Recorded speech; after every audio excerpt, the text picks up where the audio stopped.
Welcome to the Sacred Partnership Podcast, where relationships become the emotional, erotic, and spiritual adventure of a lifetime. I'm your host, Sarah Olivia.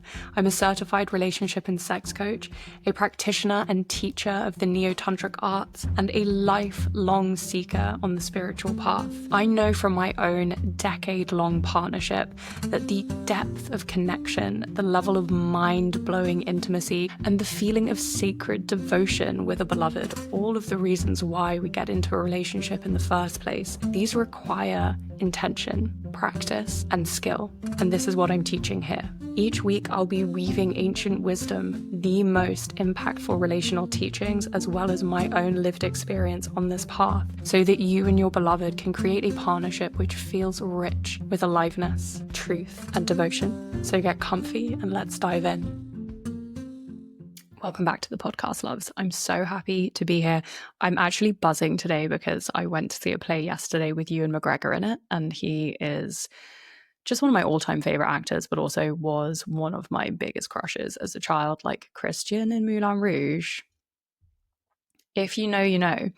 And we were sitting in a box, which sounds hella fancy, but actually it was weirdly affordable, I think, because you basically have to hang over the balcony essentially to see the stage, but it was fabulous. I was right next to the stage. So I was very, very close to Ewan McGregor. And at one point at the end of the play, he climbs the set.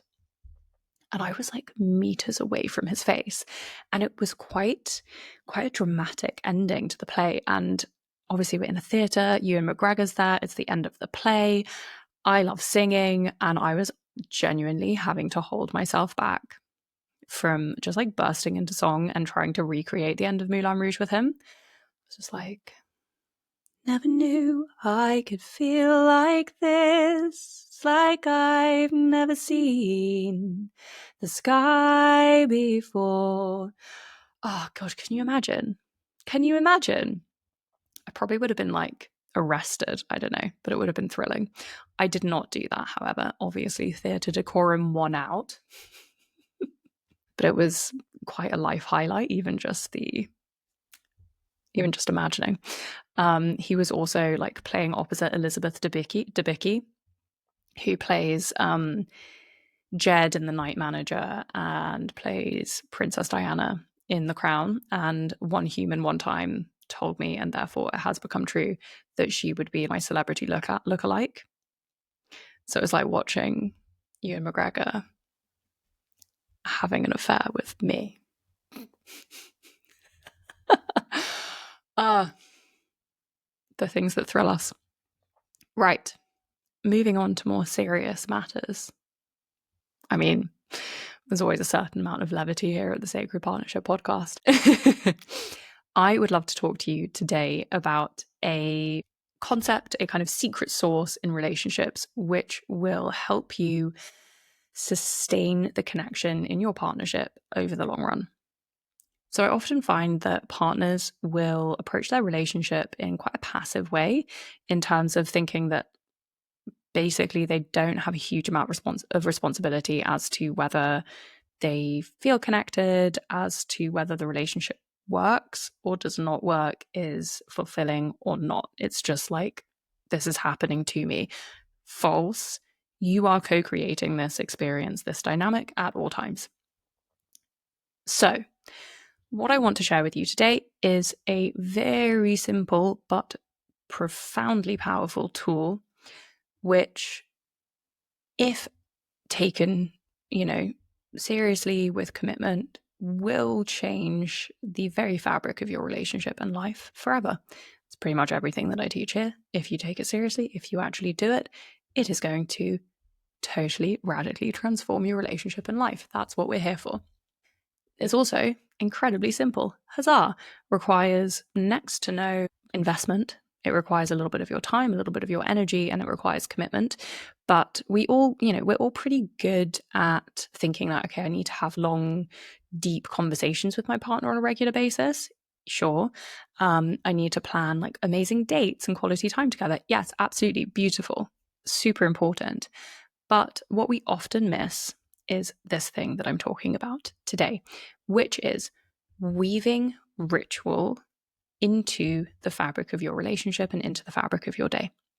When I say ritual, I'm not talking about ritual sacrifices or satanic dancing around a fire, although not the ritual sacrifices. I'm not here for that. But the dancing around the fire, do it. Amazing. Connect to your primal nature. What I'm talking about ritual is just something that is intentional, a dedicated time and space with a kind of sense of consecrating this time and space to the higher expression, thriving purpose of your partnership, of your shared vision of your life. It can go deeper than that, of course, if you want to have a ritual that is really about your mutual connection to the divine as partners, beautiful. But if you are just doing this in the context of like, we are consecrating this to the relationship itself, perfect. Infusing ritual into our relationship is like having a touch tree that we can come back to throughout the day and really resources us and also resources the relationship. So there's two pieces here. The first one is a touch tree is if you're in the forest and you are exploring the forest, basically choose a tree that you recognize, maybe you mark it somehow, and you essentially orientate yourself to this tree. So you do all of your exploring from this space, from this tree. You're always coming back. It is like, it's your safe place. It's your grounding. It's how you know that you are safe to roam. It's a little bit like for kids having their secure caregiver. Our partners can become that a little bit for us during our lives, during the heavy bigness and scariness that is being an adult and being a human in this world. And it's not about parenting each other per se, but it's really about being each other's touch tree, each other's safe space. So bringing in ritual into your relationship enables you to create this sense of coming back, coming home, connecting to the resource, and then you feel more able to go and rock it out in the world.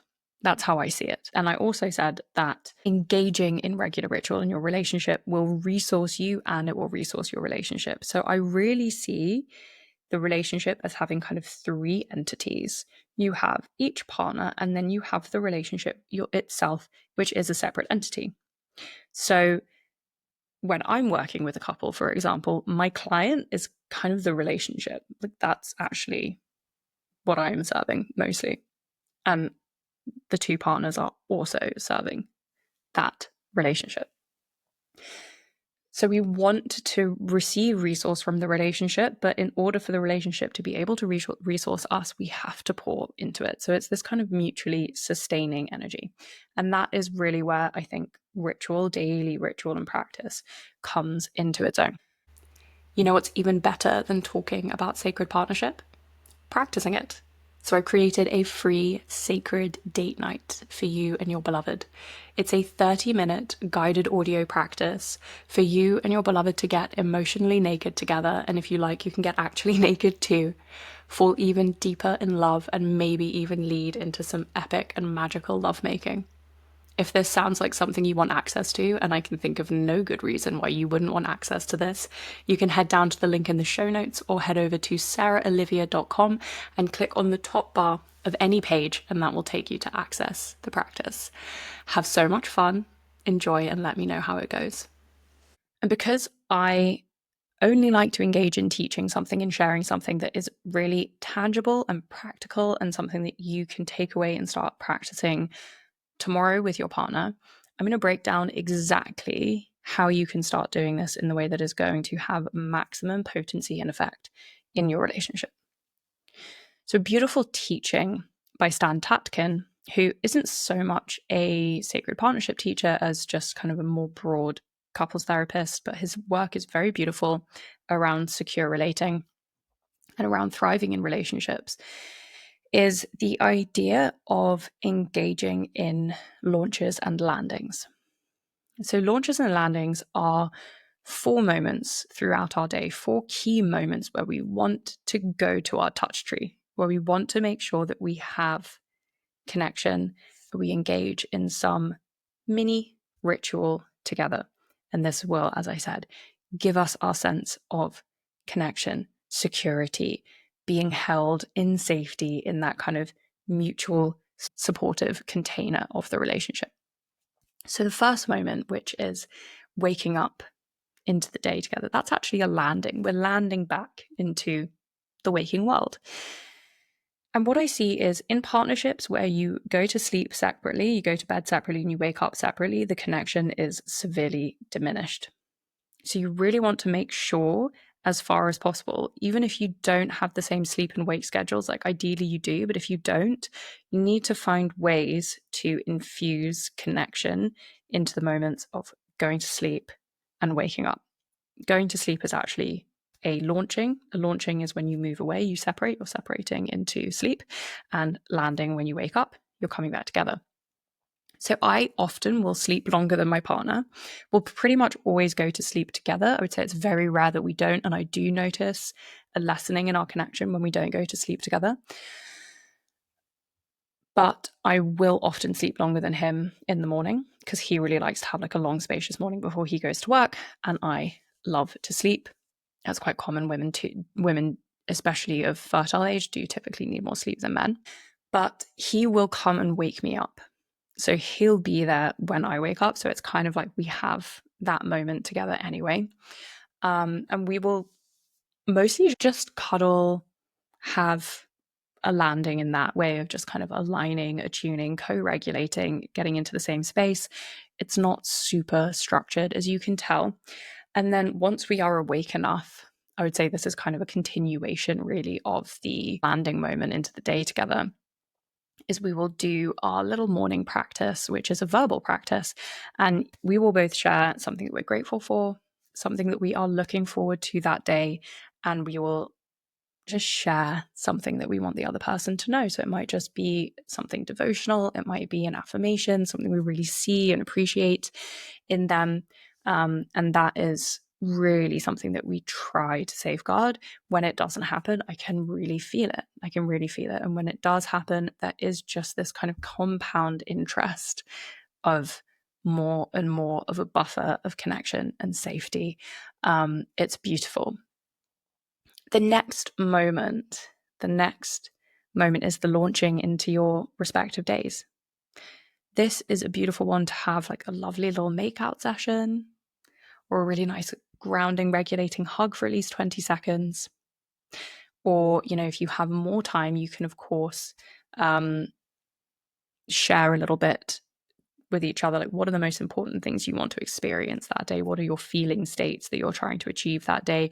And you can ask each other, how can I support you today? But mostly I find, realistically, if you're both going out the door or one person's going out the door, having just a really nice hug and a kiss and not just doing the kind of quick like bye, love you, which sometimes I do and almost instantly regret when he's walked out the door. But yeah, this is a beautiful moment for a ritual. The third moment in the day, which is a landing, is coming back together after your respective days of work, study, childcare, whatever it is. This is the most important one. This is absolutely the most important one. And this is where I see most often disconnect or rupture can happen. Because if you've had very different days and your nervous systems are in very different states, it can be quite difficult to align. You can be expecting your partner to be one way when you come back together and they've had a totally different day to what you're expecting. Maybe you haven't communicated and you come back together and there's just this mismatch of expectations. You've both been really looking forward to seeing each other, and this can be quite challenging. So if one of you especially finds this difficult, if one of you has a little bit more of an insecure attachment style, a little bit more of a tendency towards feeling abandoned in the day, this is really normal, can really happen. I recommend that the person who finds it easier will guide a beautiful reconnection ritual. And this will just absolutely transform the quality time that you have together in evenings. If you find that because of this sort of sense of, wow, we've had 2 really different days and we're just not landing right, and it feels kind of tense and that we've both wanted something that hasn't quite happened, and the disappointment of that, the heaviness of that expectation means that we're feeling quite separate. If you resonate with that experience, I see you, I hear you. I've had that a lot in the early years of my partnership, and this is something that really is worth working around. So the person who struggles with this less is going to attune to what the partner who is struggling with this a bit more needs. Okay. And this might be doing some really wild and silly but effective embodiment practice, like getting down on your hands and knees and just being like tigers and growling at each other, getting out any kind of frustration in that way. It also brings a lot of levity.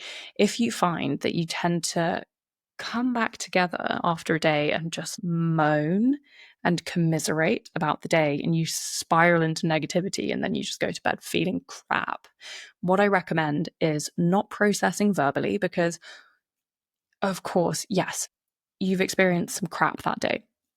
It is important to be seen and heard, but often if you find yourself going into that spiral and you don't enjoy that and that's not the energy that you want to be in, I recommend just trying to complete that stress cycle, release that experience through embodiment. So by giving yourself the opportunity to move and sound as that experience, If it has been quite a manic sort of day and there just needs to be some grounding, attune to your partner, invite them into eye gazing, breathing, sounding gently, sighing with sound. You can invite them just to sit with you in yab yam. So sitting in each other's laps with your energy centers aligned is such a beautiful way just to connect. Hold each other, sync your breath. If you are feeling the soul level call to sacred partnership, if you want to walk the path of devotion and ever evolving aliveness with your beloved, the Sacred Partnership Portal is your invitation and your initiation. This 6-month journey is the answer to your feeling that there could and should be more to your relationship and sex life. The reality is that most relationships are operating on autopilot within a tiny spectrum of what we are capable of experiencing with our beloved. Sacred partnership is the key to unlocking a full spectrum, intentional experience of love, pleasure, and devotion. It is my highest offering, and it is the emotional, erotic, and spiritual adventure of a lifetime. You can reach out to me directly on any platform or find a link to inquire in the show notes. This is wonderfully powerful. In fact, this is a beautiful example, this kind of attunement and just meeting your partner in whatever nervous system state they are in and really letting yourself respond like what is needed right now, not with judgment, but just meeting them. This is such a beautiful example of sacred partnership, of an elevated experience of partnership. And I was so blessed to experience, receiving this a couple of weekends ago. I had one of the best days ever. That really would not have been a great day if it weren't for what my partner did in service to me and my nervous system, and in service to our connection. He noticed that I was pretty tense and in just a bit of a doing mode. I was quite contracted. I was very much in my masculine and do state. And where I thrive is when I can drop into softness, when I can drop into receptivity and pleasure. And my husband also knows that when I am in that state, I'm such a more radiant and loving person to be with, and it makes his experience like 10 times more beautiful. So it's give and take. So he noticed this in me, and he invited me just very intuitively to eye gaze, to breathe, to sound, to really calm my nervous system. He was so attuned to what was happening in my body, could even feel when I was holding still, holding back with sounding, and when we were sighing together, he could feel when there was still tension in my body, and he just kept me in that space until I was really soft, really, really open. And from there, because we were feeling obviously quite melted, he put on a great high vibe song and we just danced around, got our energy up. And from there, he confiscated my phone lovingly. And yeah, like he had everything that we needed for the day. And I just got to exist and receive and be led, which was so magical. And it all really stemmed from that moment of ritual, from that moment of connection, which was so powerful. And I remain so grateful for that. And that's something that whenever he's able to guide me in that space, is so beautiful to receive. So this is an example of how you can really respond to your partner's nervous system and kind of come into this ritual space together in service of both of you having a great rest of your day, a great rest of your evening. The final moment, the final kind of touch point, let's say, is when you go to sleep. This is actually a launching because you are obviously moving away separately into your dream worlds. You could have a makeout session, which can feel really nice, especially if you're trying to rewire your body to feel safe with any kind of physical affection or intimacy not leading to sex. That links back a little bit to last week's episode. You can do a really loving debrief of the day, something that you really enjoyed, something you're grateful for, something you appreciate in each other. Just make it intentional. Make it intentional. Make it connected. Be really present. Be present, be present, be present. That is all I can, the biggest thing that I can offer every time, whatever you're doing, be present with your partner. If you take these teachings, these little gems that I'm dropping each week and actually implement them in your relationship, the transformation, the safety, the connection is crazy what's possible. So I just really invite you not to be a passive participant, not to just passively listen and hear what I'm saying and think, oh yeah, that's a really good idea. That's such nice knowledge, but never do anything with it. Because that's, often very, very tempting, and is a way for us to just sort of be in kind of constant resistance and never really showing up for what we actually want. Listen, receive, and actually implement. That is my invitation. So if you need to, start with one launches and landings. If you can start with all of them, start with all of them.